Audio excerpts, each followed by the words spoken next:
Dan setiap kali antum menghadapi sebuah masalah teman-teman sekalian, yang paling pertama lakukan muhasabah diri sendiri dulu. Bisa saja Allah mau kita beristighfar dengan hikmahnya. Kita punya salah, bertaubat, astagfirullah wa atubu ilaih, kita taubat kepada Allah SWT. Insya Allah kalau itu permasalahannya connect, nanti sisi itu berhenti gitu. Pemicu kita jadi masalahnya jadi berhenti dengan hikmah Allah. Karena sebenarnya sumbernya di sini. Kalau kita tidak melakukan perbuatan, sudah tenang aja. Pasti ada sesuatu yang Allah inginkan, peninggian derajat kah, akhirnya nanti orang dikenal, nanti anyo ini, A, B, C, banyak hal lah. Kita berada di ranah, di zona yang dikuasai oleh Allah teman-teman sekalian. Allah melihat, Allah mengawasi segala-galanya. Orang beriman akan tentram dengan itu.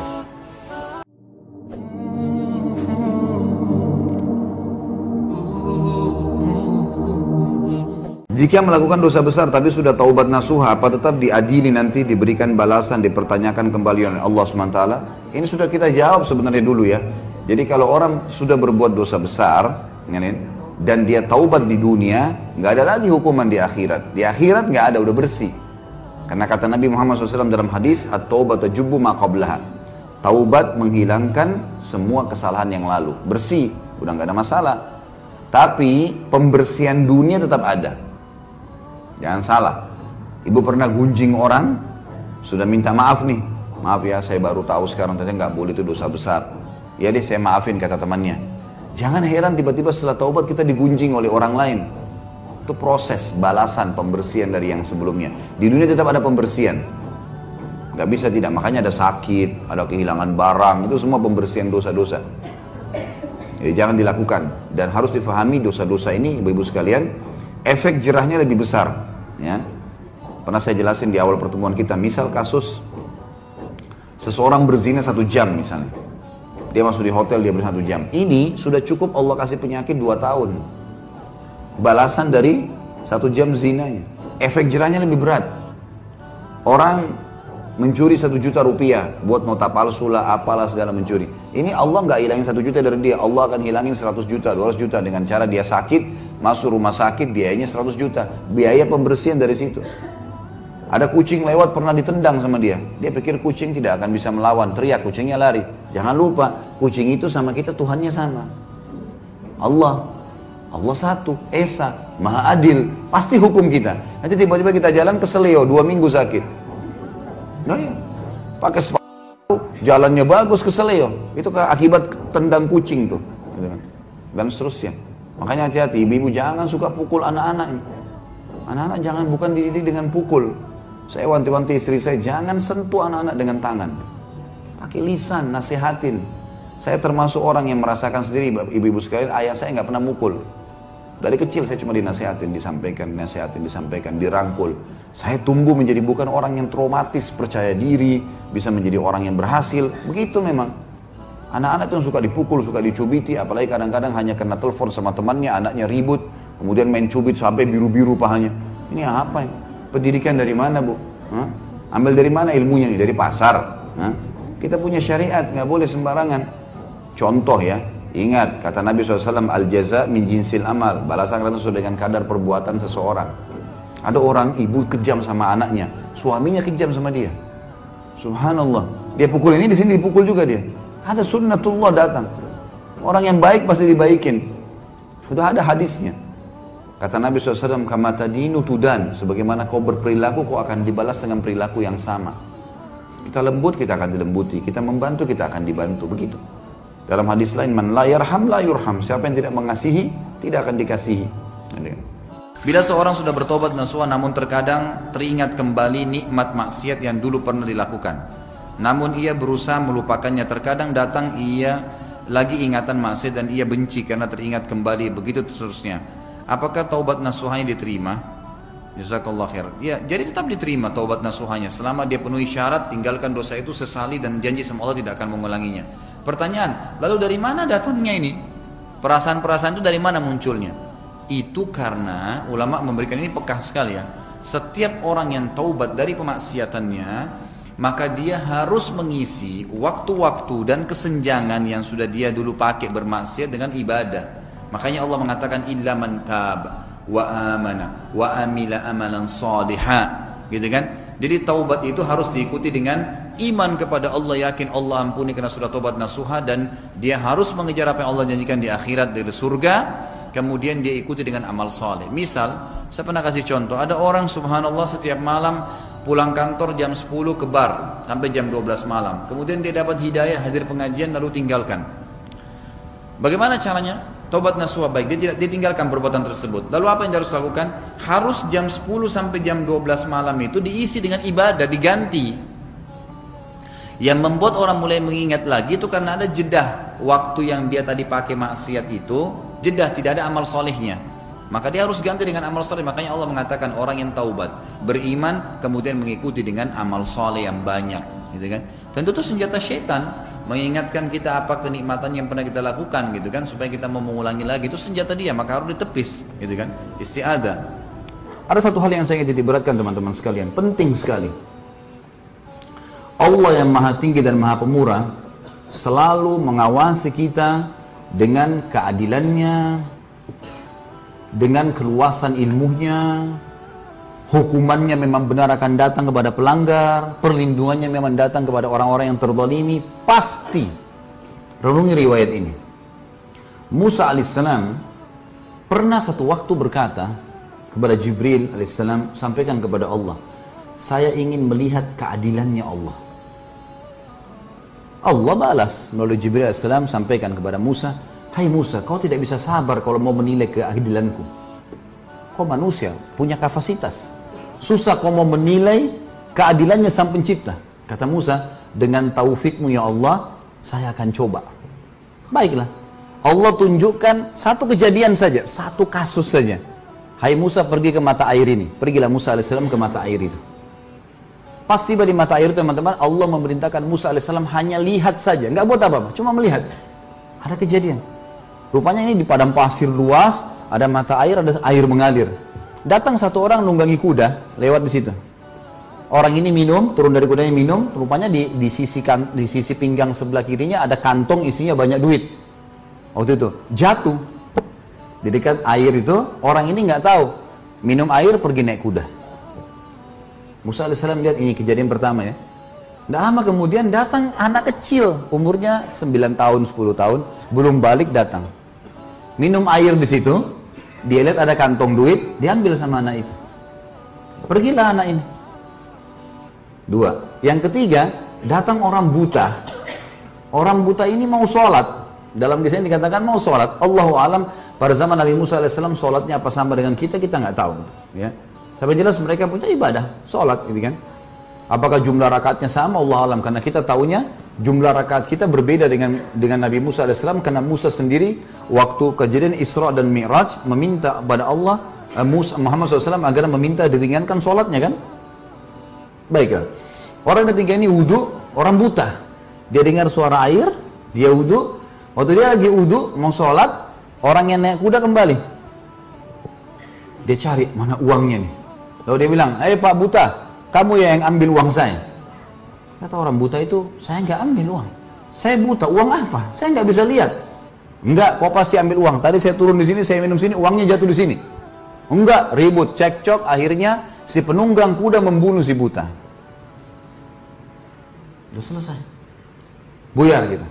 Sudah bubar sekarang. Pergi orang yang itu, uangnya sudah hilang, si buta sudah mati di situ. Musa alaihissalam lihat. Musa berdoa sama Allah, ya Allah, saya nggak sabar lihat ini. Ini kejadian. Mereka tidak saling tahu nih ceritanya, tapi Musa lihat dengan mata kepala, jadi tahu maksudnya, kasusnya kan. Lalu Jibril datang mengatakan, hai Musa, Tuhanmu mengirimkan salam kepadamu dan mengatakan, makanya sudah dikatakan kau tidak akan sabar, hai Musa. Tapi perlu kamu tahu, Tuhanmu Allah maha mengetahui dan maha adil. Begini ceritanya. Si penunggang kuda itu tadi yang jatuh duitnya, dengan hikmah Allah jatuh dari dia. Itu adalah tuannya, majikannya, anaknya, ayahnya si anak yang mengambil uang. Anak ini tidak tahu kalau ini majikan ayahnya dulu. Tapi rupanya ayahnya si anak ini pernah bekerja sama si penunggang kuda. Pernah bekerja sama penunggang kuda ini tidak memberikan gajinya. Dan subhanallah gajinya senilai kantong itu. Jatuh dengan hikmah ilahi. Anak ini nggak tahu kalau ini dulu yang dolimi ayahnya. Dia datang mau minum di padang pasir, ada duit diambil. Allah dengan kemahaadilannya memberikan haknya si ayah anak ini dengan caranya. Lalu yang buta bagaimana? Kata Jibril alaihissalam, si ayah ini, ayahnya anak, pada saat dia tidak dikasih gaji oleh penunggang kuda, dia pun mencari kerja di sana sini. Sampai akhirnya dia bertemu sama si buta. Ini si buta dulu bukan orang buta. Lalu si buta ini dengan sebuah kejadian membunuh ayahnya si anak. Jadi dua orang ini yang jatuh duitnya penunggang kuda pernah mengambil hartanya ayahnya si anak. Si buta ini membunuh ayahnya si anak. Anak ini nggak tahu. Akhirnya Allah membuat si buta dibunuh oleh penjahat juga karena dia membunuh ayahnya si anak. Coba bayangin teman-teman, kalau kita di posisi manusia, bisa kita paham ini? Rumit sekali. Itu baru satu kasus. Bayangin berapa kasus ini. Hah? Itu hakim hadapin masalah saja bisa nggak tidur dia di pengadilan. Bagaimana kalau seluruh dunia ini masalah? Apa yang kita bisa ambil pelajaran dari kisah ini teman-teman sekalian? Bagaimana Allah mengawasi, mengontrol, dan kalau orang beriman berada di relnya Allah, nggak usah khawatir. Nggak usah jadi orang munafik, nggak usah jadi orang kafir, orang mukmin enak. Dan Allah maha adil, pasti mengambil hak kita. Bayangkan ayahnya si anak ini sudah mati loh, Allah masih kembalikan haknya dengan caranya Allah. Allah mengatakan dalam Al-Quran, A'udzubillahi minasyaitonirrajim, innahum yakiduna kaida wa akidu kaida. Mereka mau ngatur tipu daya, aku juga mengatur tipu daya, kata Allah. Nggak bisa buat apa-apa mereka. Jadi teman-teman sekalian, nggak usah khawatir. Ada banyak orang lemparkan isu umat Islam lagi terdesak, nanti akan dibantai.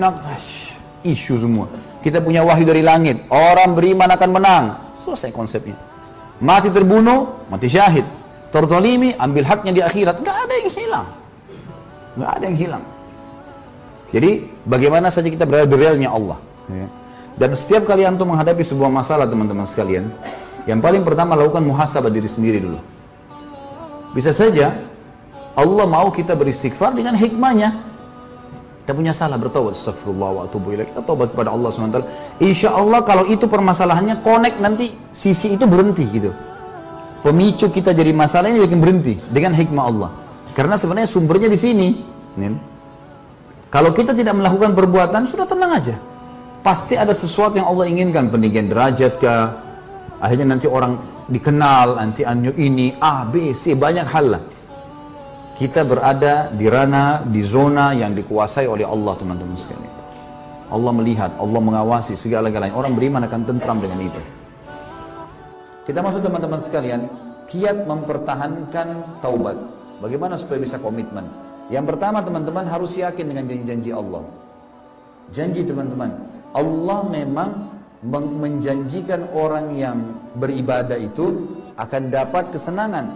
Orang yang maksiat akan dapat kesulitan. Emang begitu janjinya Allah SWT. Janji Allah dan ancaman Allah jelas, gitu kan? Jadi kita harus hati-hati teman-teman sekalian. Dalam surah Al-Baqarah, surah nomor 2 ayat 80. Ini ada beberapa ayat saya bacakan, baru kita masuk penutupannya kisah-kisah orang saleh. Baqarah ayat 20 berbunyi, A'udzubillahi minasyaitonirrajim, wa qalu lan tamassana an-naru illa ayyaman ma'duda. Qul fattakhadtum indallahi ahdan fala yukhlifallahu ahda am taquluna Allahi ma la ta'lamun. Dan mereka berkata, kami sekali-kali tidak akan disentuh oleh api neraka. Ahli maksiat biasa dikatakan, jangan zina saudaraku, berhenti mencuri, berhenti khamar, berhenti gini. Nggak apa-apa, saya tidak akan masuk neraka kok. Kalaupun kami masuk neraka, hanya masuk beberapa hari saja, kata dia. Kata Allah apa? Sudahkah kalian menerima janji dari Allah sehingga Allah tidak akan memungkiri janjinya? Atau kalian mengatakan terhadap Allah apa yang kalian tidak ketahui? Maksudnya pasti akan datang hukuman Allah subhanahu wa ta'ala. Tidak boleh tidak. Yang kedua teman-teman, supaya kita tahu taubat itu harus dipertahankan, jangan ulangi. Sadarlah kalau mati akan datang. Ada jaminan teman-teman kita masih bisa hidup nanti malam, besok pagi.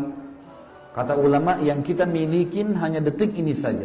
Saya dan teman-teman sekalian, hak kita sekarang, umur kita adalah yang sekarang kita bisa nafas nih, yang sekarang kita bisa bicara, yang sekarang kita bisa dengar. semenit kemudian, 2 menit kemudian bukan ke hak kita nggak tahu. Bisa mati tiba-tiba. Ada jaminan Anda masih bisa hidup? Berapa banyak orang sebelum kita teman-teman kuat, kekal, sehat, tapi mati. Ahli bela diri, Bruce Lee terkenal dengan bela dirinya. Mati nggak? Mati semua. Mati semua, nggak ada yang tidak mati. Nah kalau sudah mati terputus, nyesal pada saat itu. Kalau mati datang teman-teman tidak lihat lagi. Antum ada di Denpasar, di Jakarta, di Saudi, di Amerika, lagi maksiat, lagi amal saleh. Pokoknya sudah saatnya mati-mati. Dan kalau mati ini terputus semua nih. Allah berfirman dalam surah An-Nisa, surah nomor 4 ayat 78. A'udzubillahi minasyaitonirrajim. Aina ma takunu yudrikkumul mautu walau kuntum fi burujim musyayyadah. Dimanapun kalian berada, maka pasti mati akan menjemput kalian, walaupun kalian berada di dalam benteng yang tinggi lagi kokoh. Sampai situ bahasan kita. Ayatnya masih berlanjut, sampai itu saja bahasan kita. Jadi mati pasti akan datang. Kata Nabi Muhammad SAW, teman-teman sekalian, dalam hadis riwayat Tirmidzi, bergegaslah dalam mengerjakan kebajikan. Apakah kalian menunggu kefakiran yang membuat kalian lupa? Ada orang karena miskinnya sampai nggak ada waktu untuk sholat udah. Apa kalian tunggu kefakiran yang begitu kemudian baru mau sadar? Atau kalian tunggu kekayaan yang membuat kalian sombong karena kayahnya meeting miliaran tinggalin sholat? Atau penyakit yang mematikan, tiba-tiba stroke, tiba-tiba mematikan? Atau kematian yang memutuskan? Atau kematian yang tiba-tiba datang? Atau dajjal yang gaib tertunggu dan dia sebaik-baik orang yang seburuk-buruk orang yang ditunggu? Atau hari kiamat yang hari kiamat jauh lebih berat lagi? Apakah kalian mau tunggu semua itu baru mau taubat? Saya tidak, teman-teman sekalian, gitu kan? Jadi kita harus tahu masalah ini. Ingat teman-teman sekalian, jangan pernah terpengaruh dengan penilaian orang. Apapun orang mau bilang, gak usah peduli ya. Apapun orang bilang, kamu alim ya, diolok-olok, kamu ini ya, kamu itu ya. Ingat judul kita, iya, inilah aku sekarang. Gak ada kata aib. Memang dulu saya begitu, dulu, sekarang sudah enggak. Kita akan masuk teman-teman sekalian. Dan juga yang terakhir, yang kelima, senantiasa berdoa kepada Allah supaya diistiqomahkan. Dan jangan lupa yang kelima ini, berdoa kepada Allah dan membentuk komunitas. Ingat teman-teman, mulai sekarang bangun komunitas. Kita kalau jalan berdua atau bertiga dengan teman-teman orang soleh, lebih percaya diri dibandingkan jalan sendiri. Jadi harus punya komunitas. Pernah ada teman-teman mahasiswa tanya saya, Ustaz, kami ini kos. Di kos-kos itu, di sebelahnya banyak orang-orang yang berbuat maksiat. Setiap malam berzina, setiap malam mabuk. Saya dengar orang berzina, tahu orang mabuk. Gimana caranya? Saya bilang, ada teman-teman di kampus nggak yang sama dengan antum ini? Maksudnya sudah mulai ngerti, sudah mulai ikut pengajian? Ada. Baik, kumpul, buat komunitas, sewa tempat, tinggal sama-sama. Jadi kalau azan sama-sama ke masjid, saling mengingatkan, bentuk komunitas. Karena kita kalau ada komunitas, teman-teman sekalian, kita akan lebih percaya diri. Satu orang pakai jilbab jalan dengan 10 orang pakai jilbab, beda. Yang 10 orang pasti lebih percaya diri jalan, kan gitu. Jadi harus bentuk komunitas ini.